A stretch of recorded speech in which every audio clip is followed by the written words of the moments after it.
এজন প্ৰকৃতি প্ৰেমী মানৱ দৰদী লোক তেওঁ কেৱল এজন গায়ক নাছিল তেওঁ আছিল সকলোৰে কাৰণে এক অনুভৱ এক আনন্দ এক আন্দোলন আৰু তেওঁ প্ৰতি ঘৰৰে এক অংশ লাগে ভাবিলে যে সৰু 8 বছৰীয়া ল'ৰাটোৰ পৰা 80 বছৰীয়া আইতালৈকে সমগ্ৰ অসম আজি ভাঙি পৰিছে সমগ্ৰ অসম আজি কান্দিছে কাৰণ আমি এজন শিল্পীক হেৰুৱা নাই আমি হেৰুৱাইছো এজন পৰিয়ালৰ লোক নাই তুমি মোৰ সম্পৰ্কিত নোহোৱা তোমাৰ লগত মই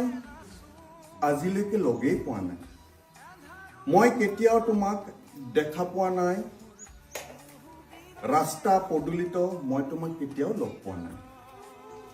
ফেচবুকত দিব পৰাকে তোমাৰ লগত মোৰ সেলফিও নাই কিন্তু তোমাৰ লগত চিনাকি মোৰ বহু যুগৰে